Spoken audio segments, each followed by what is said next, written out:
नमस्कार साथियों, आप सभी का स्वागत है आज की क्लास में। आज की क्लास में हम पढ़ने वाले हैं भारतीय संविधान की प्रमुख विशेषताएं। भारतीय संविधान की प्रमुख विशेषताओं को शुरू करते हैं। सबसे पहले हम बात करते हैं लिखित और विस्तृत संविधान। भारत का संविधान विश्व का सबसे बड़ा लिखित संविधान है। ठीक है, तो इस पॉइंट की बात करते हैं। विश्व का सबसे बड़ा लिखित संविधान। ठीक है,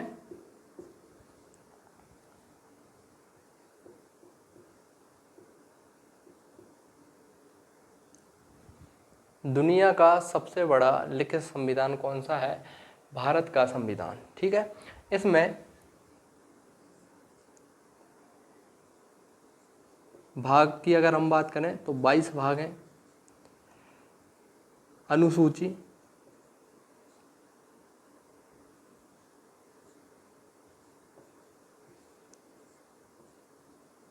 बारह अनुसूची हैं और अनुच्छेद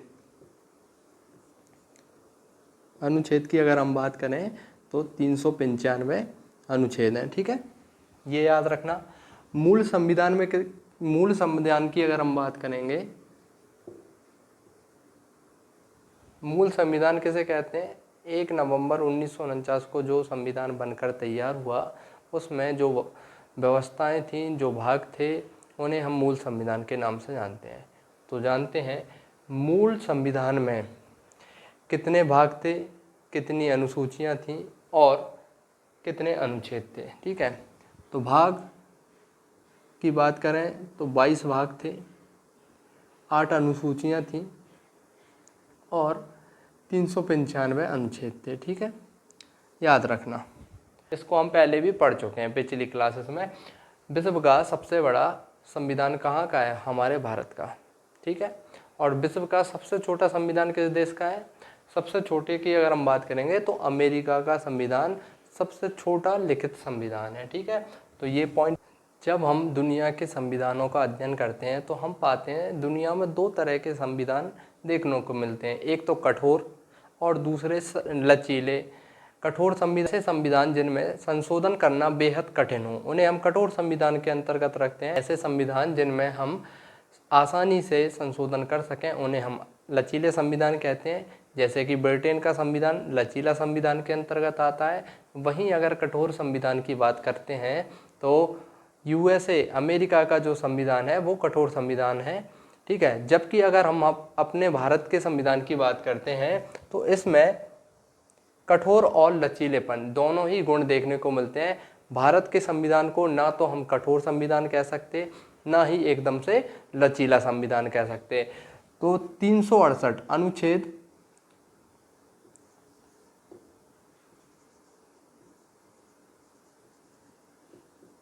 ठीक है, अनुच्छेद 368 के तहत संविधान संशोधन को दो भागों में बांटा रखा है। ठीक है, दो प्रकार से हम पढ़ते हैं। संविधान संशोधन के आधार पर हम समझते हैं, एक ऐसे संशोधन होते हैं जो साधारण बहुमत से हो जाएं। भारतीय संविधान में कुछ संशोधन साधारण बहुमत से होते हैं और कुछ संशोधन के लिए विशेष बहुमत की आवश्यकता होती है।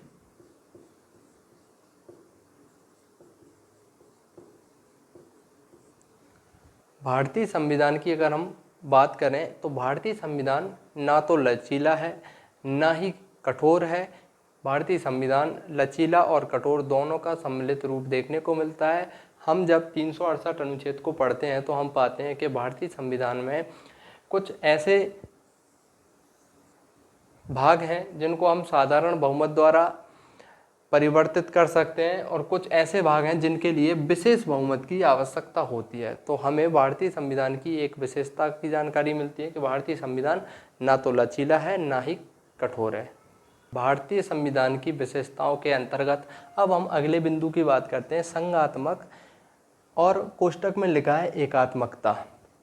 तो संघात्मक, भारतीय संविधान जो है उसमें संघात्मकता के भी गुण हैं और एकात्मकता की ओर भी झुकाव देखने को मिलता है। तो दोनों का ही मिश्रित रूप है। अगर आपसे एक लाइन में पूछा जाए तो भारतीय संविधान कैसा है, तो भारतीय संविधान संघात्मक है और एकात्मकता की ओर झुकाव देखने को मिलता है आपको। भारतीय संविधान में 2 सरकार हैं, ये सभी संघ की निशानियां हैं, ठीक है। जबकि केंद्र सरकार, जो संघ सरकार है, उसको सशक्त बनाना, ज़्यादा पावरफुल बनाया गया है। जब आपातकाल लगता है तब जो संघात्मक व्यवस्था है वो समाप्त हो जाती है, एकात्मक व्यवस्था ही लागू होती है, ठीक है। तो इस तरह से हमने जाना कि भारतीय संविधान में संघात्मक और एकात्मक दोनों ही गुण देखने को मिलते हैं। अगला बिंदु है संवैधानिक सर्वोच्चता। हम जब संविधान के बारे में जानते हैं तो हमें स्पष्ट पता चलता है कि भारत का सर्वोच्च कानून क्या है। भारतीय संविधान भारत का सर्वोच्च कानून है, इस बात को याद रखेंगे। अगला बिंदु है संसदीय व्यवस्था। संसदीय व्यवस्था, हमने ब्रिटेनीय संसदीय व्यवस्था को अपनाया। हमारे यहाँ पर एक संसद होती है जिसमें राष्ट्रपति, लोकसभा और राज्यसभा, ये तीनों मिलकर संसद को बनाते हैं, ठीक है। एकल नागरिकता, भारत विविधता का देश है, बहुत सारी संस्कृतियां देखने को मिलती हैं। तो भारतीय संविधान के निर्माताओं ने क्या किया कि भारत के लोगों को एकात्मकता की भावना में बांधे रखने के लिए एकल नागरिकता को रखा। आप सभी मुझे बताओ, कोई भी व्यक्ति, जैसे कोई एमपी से है, ठीक है, तो वो क्या कहेगा, मैं एमपी का नागरिक हूँ?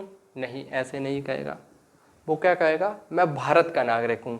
ये एमपी का नागरिक नहीं है, ये भारत का नागरिक है, ठीक है। कोई व्यक्ति राजस्थान का है तो क्या वो कहेगा मैं राजस्थान का नागरिक हूँ, मैं राजस्थान का नागरिक हूँ? नहीं, ये भी गलत है। तो वो भी क्या है, वो भी भारत का नागरिक है। कोई कहे कि मैं यूपी का नागरिक हूँ, मैं उत्तर प्रदेश का नागरिक हूँ? नहीं, ऐसी व्यवस्था नहीं है। चाहे तो आप यूपी में रहते हो, केरल में रहते हो, मध्य प्रदेश में रहते हो, बिहार में रहते हो, कहीं भी रहते हैं आप सभी भारत के नागरिक हो, ठीक है। और ये इसका उद्देश्य क्या था? संविधान सभा निर्माताओं ने स्पष्ट किया कि देश में जाति, धर्म, वर्ग, क्षेत्र और भाषा के आधार पर दंगे हो रहे हैं, लोग आपस में लड़ रहे हैं। तो अगर इनको क्षेत्र के आधार पर भी, जैसे कि संघीय देशों में आपको देखने को मिलेगा, जैसे अमेरिका है, वहाँ पर क्या होता है, जो स्टेट होता है ना, स्टेट जैसे हमारे ये राज्य हैं, वहाँ के स्टेट की अलग नागरिकता होती है और पूरे संघ की नागरिकता अलग होती है। अमेरिका में दोहरी नागरिकता मिलती है, ठीक है। लेकिन हमारे यहाँ पर जो मूल समस्याएं थीं, विविधता के कारण जो असमानताएं थीं, उनको दूर करने के लिए भारतीय संविधान निर्माताओं ने क्या सोचा कि हम भारत के लोग, ठीक है, क्या सोचा, हम सभी क्या हैं, भारत के लोग हैं, और भारतीय एकता को बढ़ाने के लिए ये लेकर आए, ठीक है। एकात्मक, हमें भारत में एकात्मक नागरिकता देखने को मिलती है, ठीक है। भारतीय संविधान की विशेषताओं के अंतर्गत अब हम बात करते हैं मौलिक अधिकारों की। मौलिक अधिकार, भारत के सभी नागरिकों को मौलिक अधिकार दिए हैं। 6 मौलिक अधिकार दिए हैं। कितने? 6 मौलिक अधिकार दिए हैं। जबकि मूल संविधान में कितने थे? 7 थे, ठीक है। 6 मौलिक अधिकार दे रखे हैं। क्यों दे रखे हैं? उनका कारण है कि लोगों को सरकार के विरुद्ध दे रखे हैं और सरकार तानाशाह ना हो सके, इसलिए लोगों को अपने अधिकार दे रखे हैं। और मौलिक अधिकारों की सुरक्षा के लिए संविधान में भी व्यवस्था की है। सर्वोच्च न्यायालय को मौलिक अधिकारों का प्रहरी बनाया गया है, ठीक है। अब हम बात करते हैं मूल कर्तव्यों की। मूल कर्तव्य मूल संविधान में नहीं थे, इन्हें संविधान में बाद में जोड़ा गया है। इन्हें 42वें संविधान संशोधन 1976, ठीक है, 42वें संविधान संशोधन 1976 के द्वारा भारतीय संविधान में जोड़ा गया था, ठीक है। इस संशोधन के द्वारा 10 कर्तव्यों को जोड़ा गया था। बाद में एक और इसमें ऐड किया गया 11वां। अभी वर्तमान में कितने मौलिक कर्तव्य हैं? 11 मूल कर्तव्य हैं, याद रखना, यह एक विशेषता है। अब हम बात करते हैं नीति निर्देशक तत्वों की। भारतीय संविधान में ये भी बताया गया है कि सरकार एक अच्छे राज्य की स्थापना कैसे करेगी। एक अच्छे लोक कल्याणकारी राज्य की स्थापना करने के लिए भाग 4 में डीपीएसपी, ठीक है, नीति निर्देशक तत्वों को शॉर्ट में हम डीपीएसपी लिखते हैं, डायरेक्टिव प्रिंसिपल स्टेट पॉलिसीज, ठीक है, की बात कही है। और इसमें बताया है अनुच्छेद 36 से लेकर 51 तक ये बताया है। अब हम बात करते हैं धर्मनिरपेक्षता की। ये भारतीय संविधान का एक महत्वपूर्ण गुण है। धर्मनिरपेक्षता, सभी लोगों से कहा है कि आओ, आप सभी धर्मों का स्वागत है।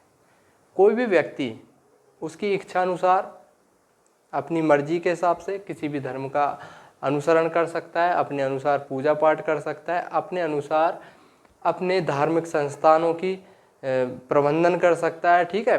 किसी पे थोपा नहीं जा सकता कि आप इस धर्म को पालन करें और इस धर्म को जो है निभाएं। और साथ ही साथ धर्मनिरपेक्षता का ये अर्थ भी है कि भारतीय संविधान ने सरकार को कह दिया कि सरकार का कोई धर्म नहीं है, ठीक है, आपके लिए सभी धर्म समान है, आप किसी धर्म विशेष को लेकर नहीं चलेंगे, ठीक है। सार्वभौमिक मताधिकार, यानी कि जब हम 18 वर्ष के हो जाते हैं तो हमें वोट का अधिकार मिलता है। ये भारतीय लोगों का सबसे बड़ा अधिकार है, वोट का अधिकार। जिस दिन लोग इस अधिकार को समझ गए, सार्वभौमिक मताधिकार के अधिकार को अच्छे से समझ जाएंगे, उस दिन हमारे देश का कायाकल्प बदल जाएगा। देखना आप जिस दिन। और इसका एक ही जरिया है कि लोगों को कैसे जागरूक किया जाए। केवल मात्र एक उद्देश्य, शिक्षा ही लोगों को उनके सार्वभौमिक मताधिकार की जानकारी दे सकता है। मताधिकार केवल इतना नहीं है कि आप गए, वोट डाला और बस खत्म। आपको अपना कैंडिडेट चुनना है जो आपके लिए बेहतर से बेहतर काम कर सके। और उस बात को समझने के लिए हमारे पास क्या होनी चाहिए? एजुकेशन होनी चाहिए। और एजुकेशन ही हमें सिखाती है कि क्या सही है, क्या गलत है और क्या ज़रूरी है, ठीक है। अगले बिंदु की बात करते हैं आपातकालीन उपबंध की। आपातकालीन उपबंध से अर्थ है अगर देश में कोई आपातकाल समस्या आ जाए, ठीक है, उससे निपटने के लिए संविधान में भाग 20 में आपातकाल उपबंधों की व्यवस्था की है, ठीक है। भाग 20 में 3 प्रकार के आपात की बात की है। एक राष्ट्रीय आपात होता है, ठीक है, एक संवैधानिक आपात 356 में, जिसे राष्ट्रपति शासन के नाम से भी जाना जाता है, और अनुच्छेद 360 के अंतर्गत वित्तीय अस्थिरता की स्थिति में वित्तीय आपातकाल की बात कही है, ठीक है। देश में एकीकृत न्यायपालिका है और स्वतंत्र है। देखो, न्यायपालिका क्या करती है? जो भी संविधान है, जो भी नियम कानून है, उनकी रक्षा करना, उनको लागू करना, ठीक है। तो कैसी न्यायपालिका है? एकीकृत। हम इसको इस तरह समझ सकते हैं कि देश की न्यायपालिका इस तरह से है। सर्वोच्च पे कौन है? Supreme court. स्टेट में हाई कोर्ट, और सर्वोच्च स्तर पर क्या है? सुप्रीम कोर्ट, हाई कोर्ट और फिर डिस्ट्रिक्ट कोर्ट्स। इस तरह से हम देखते हैं एकीकृत न्यायपालिका है। यहाँ पर ऐसा नहीं है कि अलग अलग राज्य की या अलग अलग न्यायपालिका हो, नहीं, न्यायपालिका एकीकृत है, स्वतंत्र है। और जो सुप्रीम कोर्ट है उसे संघीय न्यायालय के नाम से भी जाना जाता है। आने वाली क्लासेस में हम सभी चीज़ों को अच्छे से पढ़ेंगे। और क्या विशेषता है संविधान की? हम लिखते हैं त्रिस्तरीय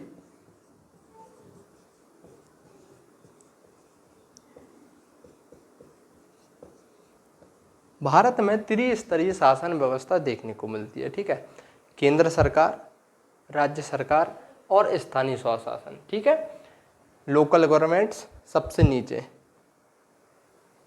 केंद्र सरकार आप जानते हैं प्रत्येक राज्य में एक सरकार होती है, और स्थानीय शासन के अंतर्गत आपकी पंचायतें, नगर पालिका, नगर निगम, ये आते हैं। 3 स्तर शासन के। हम बात करते हैं विशेषताओं के अंतर्गत अन्य स्रोतों की। अन्य स्रोतों में हम देखते हैं कि जो हमारा संविधान का निर्माण हुआ, हमने पिछली क्लास में बताया हुआ है कि जब संविधान का निर्माण हो रहा था तो लगभग 60 देशों के संविधान का अवलोकन किया गया और डॉक्टर भीमराव अंबेडकर संविधान निर्माता, उन्होंने क्या कहा था, मुझे गर्व के साथ ये कहते हुए गर्व है की बात है कि हमने दुनिया के जो बड़े बड़े देश हैं उनके सभी संविधानों को छाना और उस छानने से जो हमारा संविधान बना है, ठीक है, उनकी अच्छाइयों को हमने लिया है। तो इसके लिए एक अलग से क्लास बनाएंगे हम, जिसमें संविधान के स्रोतों की बात करेंगे। ठीक है, आज की क्लास यहीं पर समाप्त होती है। उम्मीद करता हूँ आपको क्लास अच्छे से समझ आई होगी। लाइक करें, ज़्यादा से ज़्यादा लोगों तक शेयर करें, सब्सक्राइब करें नए लोग। जय हिंद, जय भारत।